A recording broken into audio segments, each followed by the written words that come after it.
definition of stop-motion animation: the photographing of a flexible scale model creature on miniature sets, a frame at a time, so that when projected at 24 frames a second, there is the illusion of life and movement.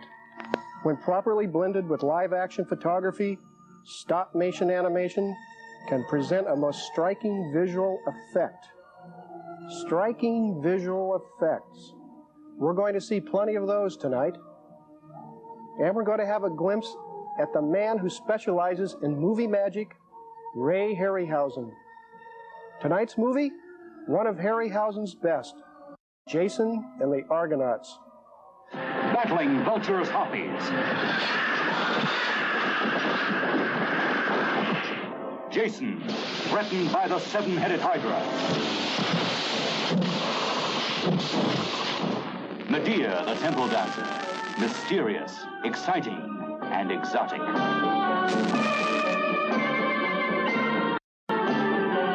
Jason, battling the army of skeletons. Count till them all!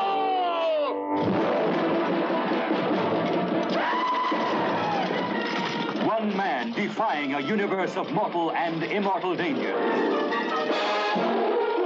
Jason and the Argonauts. A search that became a legend.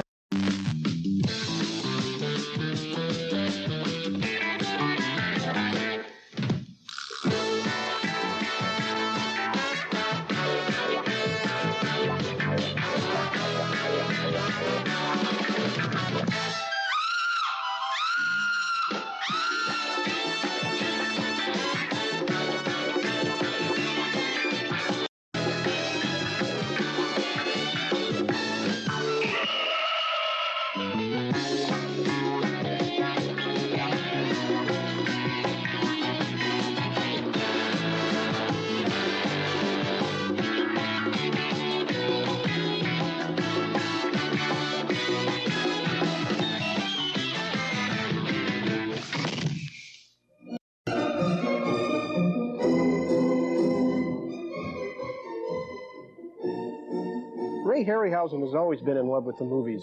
As a boy growing up in Southern California, he was especially taken by King Kong and the special effects work of Willis O'Brien, the man who had created stop-motion animation in the 1920s with a film called The Lost World.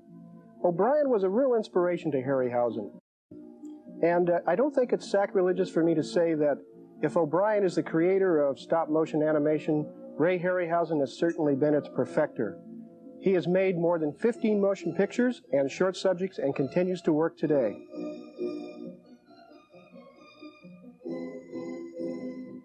Harryhausen's career began in earnest in 1946 when O'Brien asked him to help in the production of Mighty Joe Young, a giant gorilla movie much in the vein of King Kong.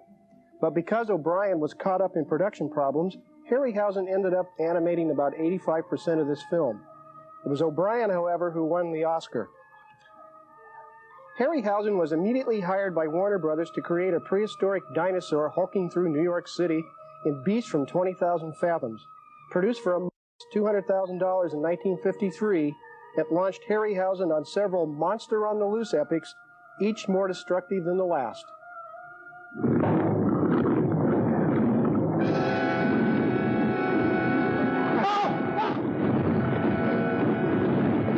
A tidal wave of terror engulfs the screen as a raging monster from the dawn of creation attacks the world of man. Here, gentlemen, is your villain. We take an enormous number of those to disable a Navy submarine. Or just one of enormous size, Mr. Chase.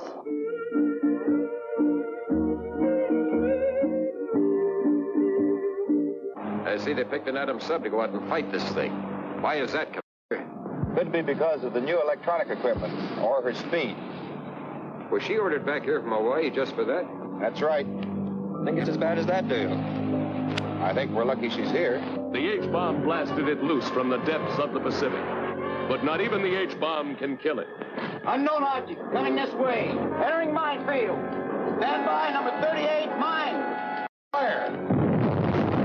Go up. Ready, number 12, south. Fire!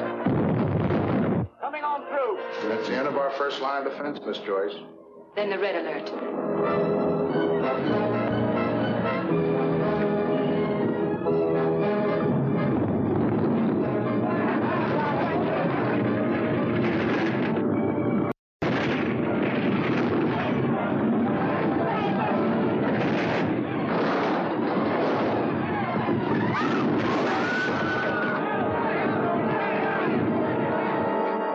Ghost reels under Holocaust as the men and weapons of the atomic age battle to the death against the ageless monster of the deep.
Ship XY-21, which crashed into the Mediterranean Sea on the 11th, was a single-stage astral rocket launched 13 months ago from a site within the United States.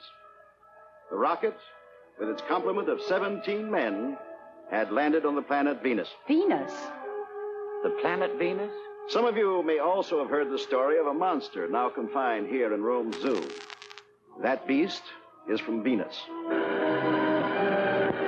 For those electric cables. Misericordia! Power school.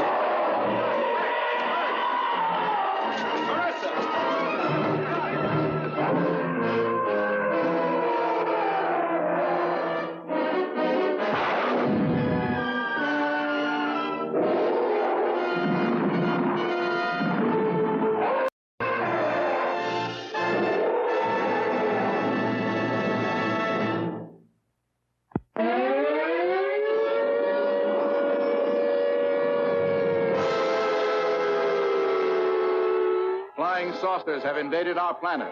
Washington, London, Paris, Moscow are key targets. The whole world is under attack. Can it survive?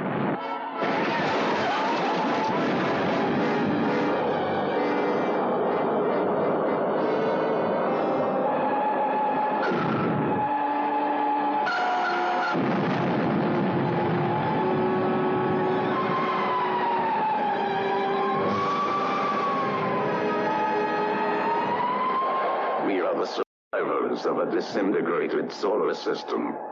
At this moment, the remainder of our fleet is circling your globe. What do you want with me? Arrange for your world leaders to confer with us in the city of Washington. They set up an electronic screen. The artillery doesn't penetrate. Never before has the screen reached such heights of excitement. Breathtaking spectacle. Hair-raising terror. See the saucer men's high-frequency disintegrators. See flying saucers travel thousands of miles in seconds. See great cities leveled by flying saucer monsters. Russ, look. The same kind of thing that's watched us since the beginning of the project.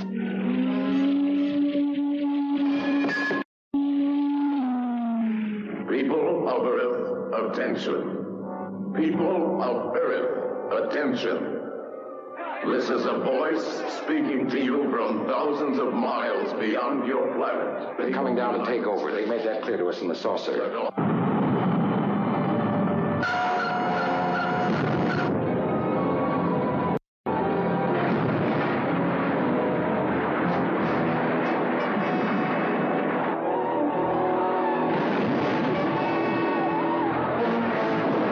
To the best of our knowledge, my wife and I are the only ones left alive.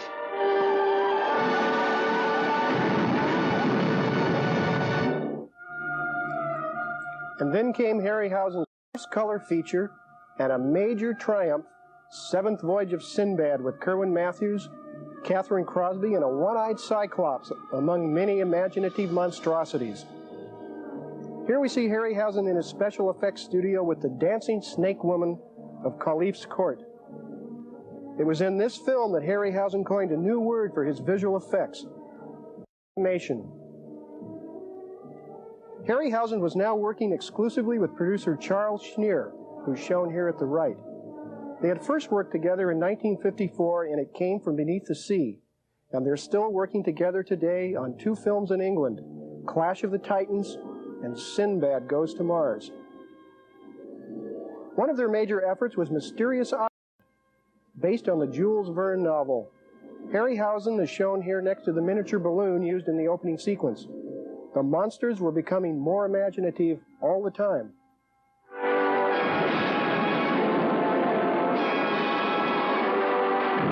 Whatever you have imagined in your wildest dreams now becomes a visual reality. As Jules Verne's most fantastic adventure in space and time becomes an amazing film experience. Don't let me fall!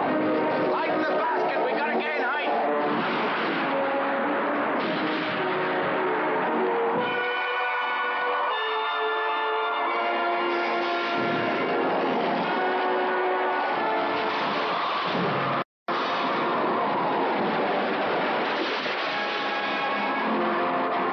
Jules Verne, the man whose great stories inspired such unusual films as Around the World in 80 Days, 20,000 Leagues Under the Sea, Journey to the Center of the Earth, surpasses them all with Mysterious Island.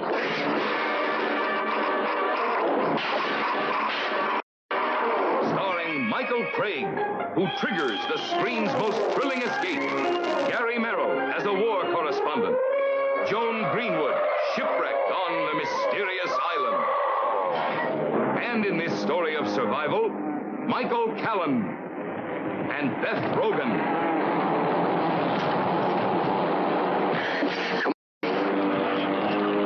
What's it doing? I don't know. Sealing us in. Also starring Herbert Lom as the mysterious Captain Nemo and his fabulous submarine, the Nautilus. Aren't we able to do anything to save ourselves? There's nothing that can be done. Super Dynamation, newest and greatest screen process, astonishes the eye with such scenes as the fight to the death with a prehistoric devilfish, the discovery and destruction of an underwater city,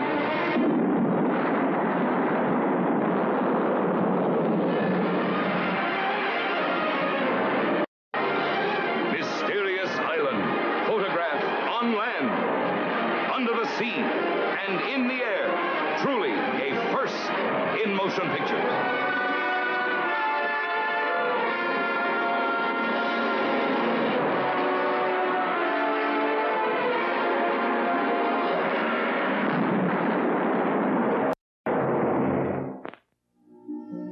And that brings us to tonight's film, Jason and the Argonauts, produced in 1962 and released in '63, which features a spectacular battle with skeleton warriors, as well as a duel with the seven-headed Hydra. And the attack of the Harpies, one of which is being admired here by Harryhausen in his studio. Well, I got a few facts here. I've rounded up a few facts on Jason and the Argonauts.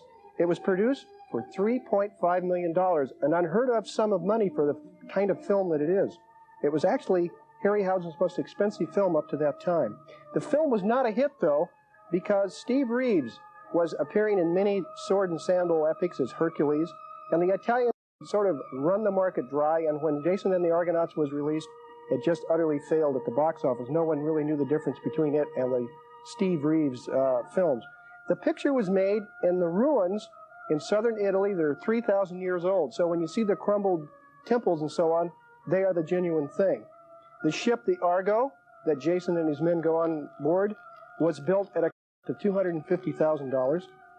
Todd Armstrong plays the lead in tonight's film. I couldn't find out too much about Todd. He began making films in the early 60s, and his career seems to have waned and died since then. One interesting sideline, his voice had to be dubbed into a British accent so it would match the rest of the cast. The American accent just stood out too much. Among his films are Walk on the Wild Side, King Rat, Dead Heat on a Merry-Go-Round. For you fans who are interested in stop-motion animation, there's a publication. It's called, can we come in here on this? Okay. Building Beings, Creating Creatures, and Doing Dinosaurs, a guide for the stop-motion modeler. And here's the address that you write to if you would like to buy a copy of this book. Stop Motion Animation, Cliff Ridge Publishing, Post Office Box 2, Elk, California 94532. I have more clips from Harryhausen Films, and I've got a special surprise treat at the end of the evening, if you can stick it out, and I don't see any reason why you shouldn't. Jason and the Argonauts is an excellent motion picture. Tonight we're paying tribute to Ray Harryhausen, the excellent stop-motion animator who's contributed everything to the art of motion picture special effects. After making tonight's film, Jason and the Argonauts, Harryhausen next made First Men in the Moon, based on an H.G. Wells novel. Here you see the Grand Lunar, leader of the Selenites, a race of insect creatures living beneath the surface of the moon.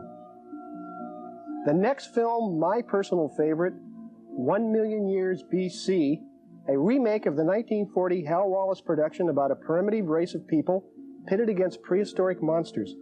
This is Ray Harryhausen at his very best, and Raquel Welch didn't look too shabby herself. In a million years, could you see such volcanic excitement, experience such primitive savagery and primeval terror? Never in a million years an adventure like 1 Million Years B.C., starring Raquel Welch. You will enter another world, a dark, deadly place where the young challenge the old. And both challenge the mightiest monster that ever ruled the earth. See the moving mountain of flesh and bone, the man-eating horror, the horned dinosaur terror, the flying, death-dealing reptile. Never in a million years such danger piled upon danger in a giant of a motion picture. Now on the giant screen in fantastic color. 1 million years B.C. Now you are hurled back through time and space to a prehistoric world where passion takes the place of law, where man, woman, and beast roam the earth untamed. This is the way it was 1 million years B.C. Starring the most publicized girl in the world, Raquel Welch. Remember the name. You can't forget the woman as she challenges man, beast, and nature in the savage dawn of civilization. See fearsome prehistoric killers. The Brontosaurus, a moving mountain of flesh and bone. The pterodactyl, a flying, death-dealing reptile.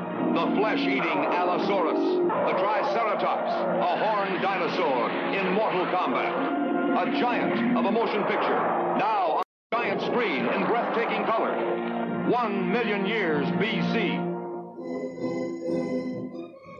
I would never forget the body of Raquel Welch under any circumstances, never. A little bit later, I'll be playing you some clips from Golden Voyage of Sinbad, and remember, I've got that super surprise Harryhausen film at the end of the evening, so let's get on with Jason and the Argonauts.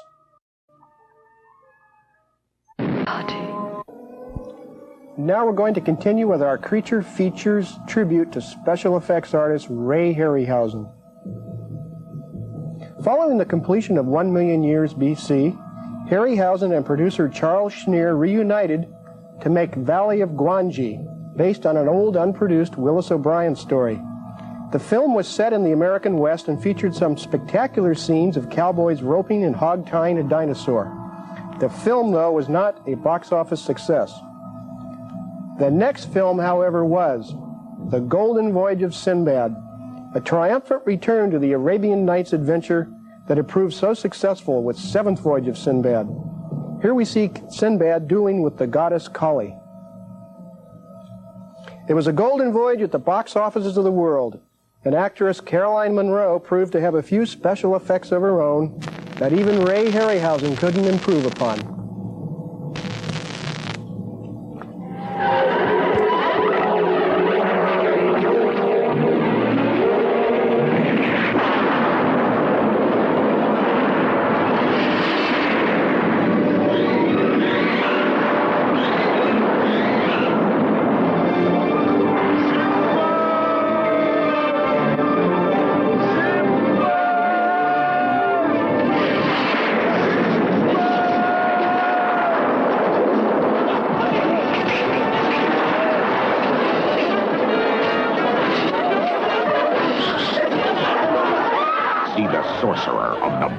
hearts. The gold helmet, faceless vizier.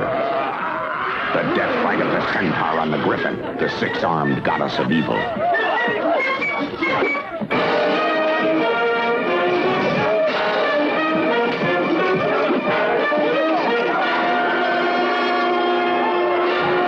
The flying homunculus.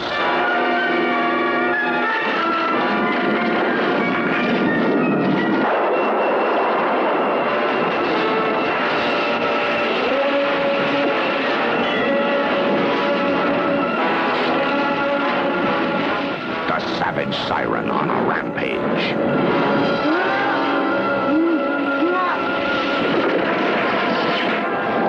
The duel with the vanishing sorcerer.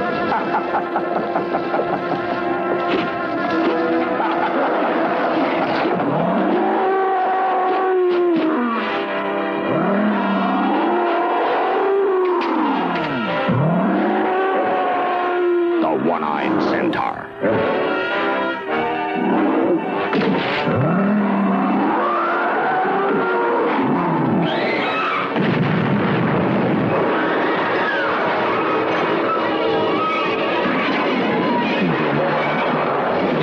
Of all knowledge.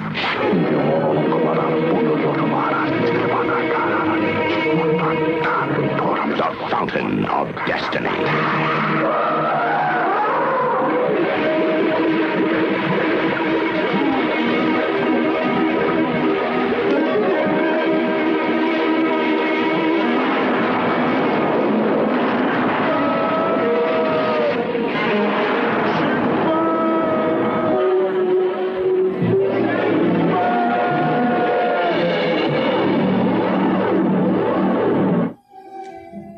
Time to get back now to Jason and the Argonauts and the wonderful skeleton duel to the death and the multi-headed Hydra. A great climax in Jason and the Argonauts. And remember, I've got that surprise for you at the end of the evening, a special Harryhausen treat. See you then. Jason and the Argonauts, a superior fantasy film with just marvelous special effects by Ray Harryhausen. Well, I promised you that special treat, and I'm going to show you the trailer from the 7th Voyage of Sinbad, which I think is probably one of Harryhausen's finest films. It was his first where he was able to do what he really wanted without the influence of other studios and other producers. Let's take a look at that right now. Here is the Columbia Pictures star, Catherine Grant, as she appears in the 7th Voyage of Sinbad. You know, a girl has to be awfully careful where she goes and what she does these days, because she can wind up in the most unexpected places. For instance, inside a magic lamp. Welcome, Princess Parissa. I want to tell you about one of the most unusual, most spectacular motion pictures ever made. Shot in Moorish Spain. Truly an Arabian Nights setting for the most dazzling of all the Arabian Nights adventures. The 7th Voyage of Sinbad. In settings like these, the cameras have created breathless spectacles. Let me show you what happens when Sinbad, the most celebrated adventurer of all times, takes his most thrilling voyage. Here he is as he comes eye to eye with the Cyclops. Parissa. Sinbad, here I am, here on the pillow. 10,000 devils. What evil sorcery is this? Every time I see scenes from the 7th Voyage of Sinbad, I keep wondering, how did they do it? How did they create the very creatures described in the tales of the Arabian Nights? They explained to me that it's done through a new movie-making process called dynamation. But please don't ask me what it is. All I do is sit back and enjoy it. Let's sit back now and watch some more dynamation magic.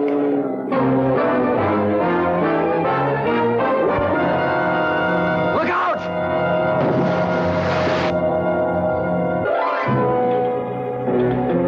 Kill him.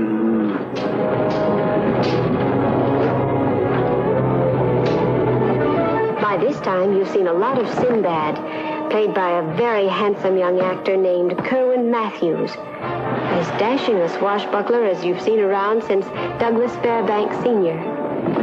He's strong enough to carry me with just one finger.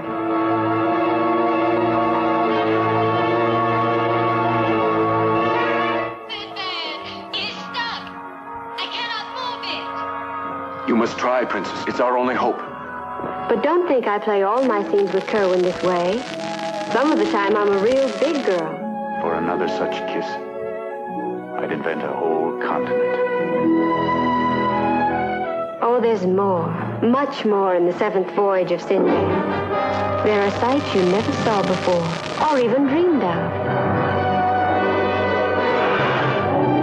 You have just seen a special preview of the new miracle process, Dynamation, which will be introduced to the screen in Columbia Pictures' The Seventh Voyage of Sinbad, starring Kerwin Matthews and Catherine Grant, co-starring Richard Eyre as the genie of the magic lamp, with Torrin Thatcher.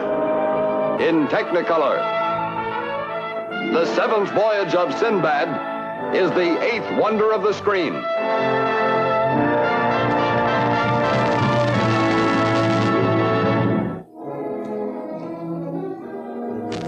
Well, that wraps up my tribute to Ray Harryhausen. It was a lot of fun to bring it to you. One other comment, the music that I was playing tonight is by Bernard Herrmann and Nicholas Rosa, two men who have contributed to their share of fantasy films as much as Ray Harryhausen. I pay tribute to them also.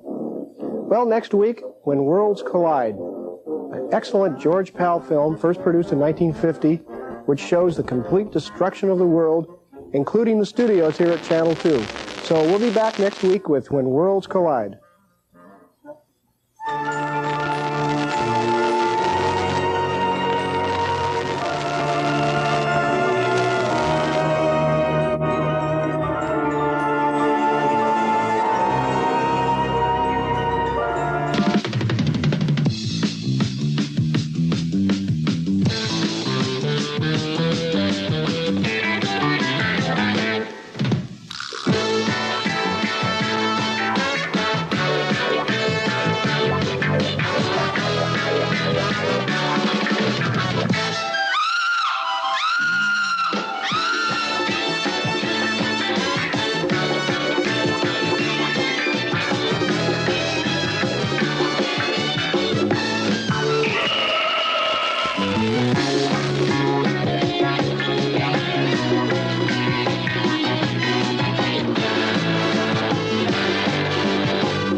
From deep, deep outer space, from the black holes of hidden planets, from galaxies far and beyond comes the super Starcraft spaceship. Aboard Captain Cosmic and his wonder robot 2T2. Captain Cosmic, a defender of truth, fighting evil forces that threaten to destroy Earth.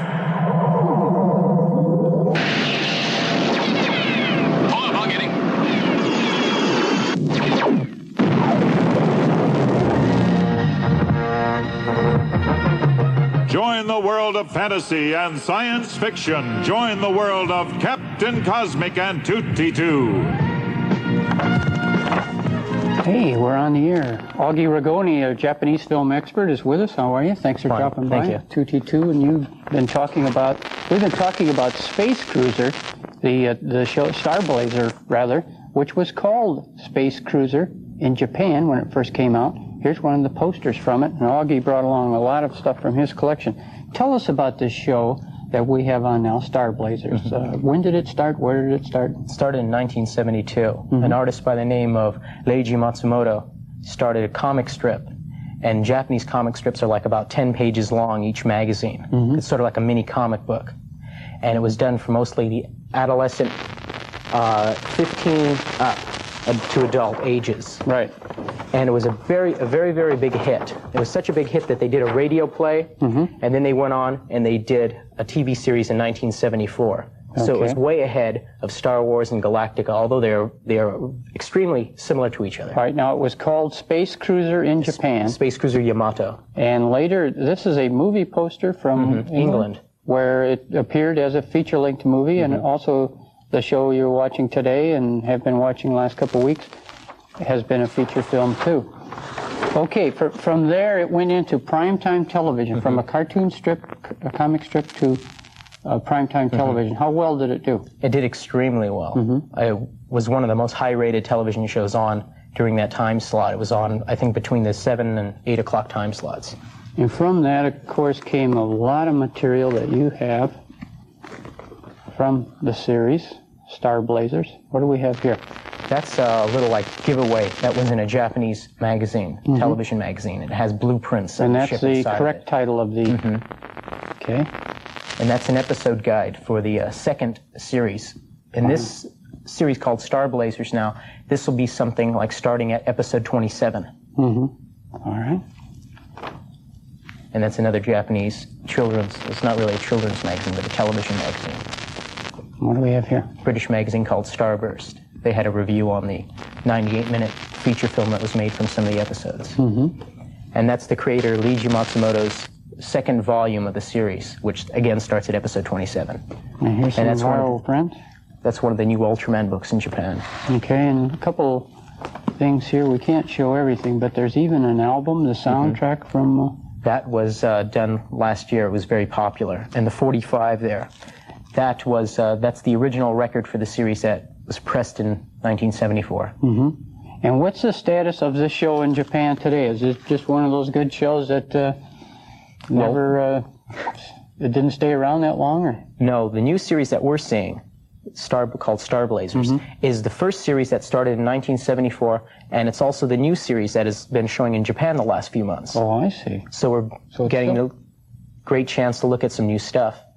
And the animation is being done by a better company. And that'll start at the 27th chapter, sort of? Yes. So we're seeing the old series, and then when we get to chapter 27, we'll see the new stuff. And it starts a new story. Okay. I want you to stick around because, as our fans know, you're the president of the Godzilla fan club, and Godzilla celebrating its 25th anniversary? In Japan, yes. Wow. And have a pencil and paper ready. We'll give you details on that Godzilla fan club and put you up to date and everything else. Let's get into Star Blazers right after this. Talked in the past about the Godzilla fan club. You get this photograph of Godzilla, and of course there's a certificate and a newsletter with a little card there you can put in your wallet and so forth. Augie Ragoni is with us, and Augie, we're going to give that address now while you talk about the club. What does it take to join? $2.50. Okay, and they're going to get everything I just showed, plus a newsletter on occasion and all sorts of goodies. Godzilla is the address, 1360 Barrett Drive, San Jose, California, 95118. You can send your $2.50 in now, or send a self-addressed stamped envelope and they'll send you information. But be sure and get that self-addressed stamped envelope. You've got tons of letters at home with... Yeah, I've got about 400 letters with either they're empty or no self-addressed stamped envelopes whatsoever. It's really driving me up the wall. We'll try to repeat that later in the show or later this week. Let's get back now to Star Blazers. Come on, that's it. We'll give you that Godzilla address tomorrow, and I have a lot more surprises for you. Stay tuned for the Bionic Hour coming up next. Bye-bye.